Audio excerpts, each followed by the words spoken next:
ဒီနေ့တန်းချိန်ကနေ့လယ်7 နာရီမှာဆိုတော့အိမ်ကနေတခါတည်းနေ့လယ်စာစားပြီးမှအတန်းသွားတက်ပါမယ်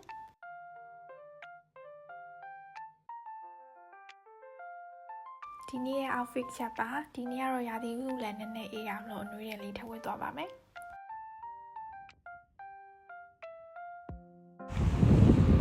ဒီနေ့ကတော့စပိန်ရက်သွားပါတယ်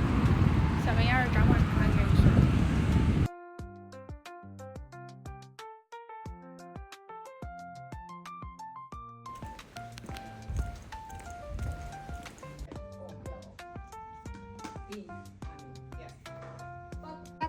Käden paikalla.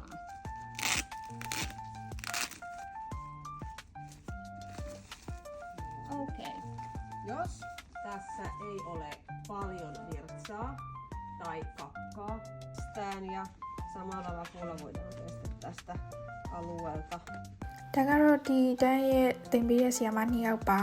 လူနာကိုဘယ်လိုတန်ရှင်းလုပ်ရမယ်လို့ပါလို့လက်တွေးလုပ်ပြနေရပါတော့လူနာရဲ့ privacy ကိုထိခိုက်သွားရင်လည်း sorry ပါလို့ပြီးရင်တော့သူတို့ခဏ break နာပါတယ် break နာပြီးသွားလို့ရှင်တော့သူတို့ကိုယ်တိုင်လုပ်ရမယ်လေပေါ့နော်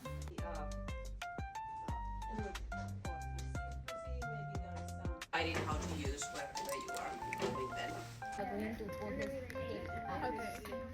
And take So out that the he don't suddenly just go out with the hands in front.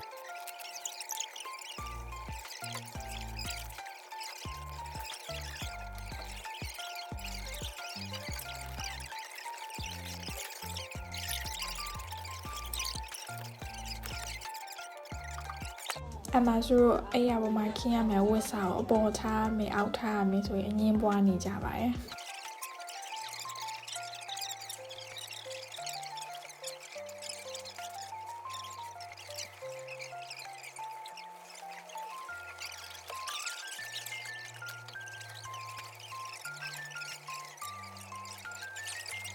ဒီတန်းရဲ့လူနာပြူတွေဆိုရင်တော့ဝဝရရှောင်ကြပါမဟုတ်ရင်ဒီလူနာတွေလိုပဲခုံပေါ်မှာစပွဲပေါ်မှာပြစ်ထားခံရမှာပါ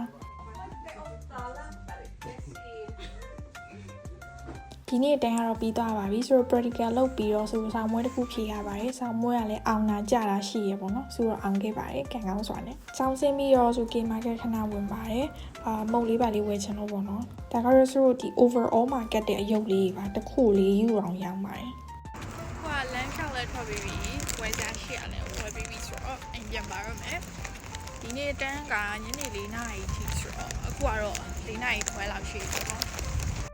ဆိုဒီဗီဒီယိုလေးကိုဒီမှာပဲဆုံးသတ်ပါရမယ်ဒီနေ့တနေ့တာအတွက်ဆုနဲ့အတူလိုက်ကြည့်ပေးကြကျေးဇူးတင်ပါတယ်အားလုံးပဲ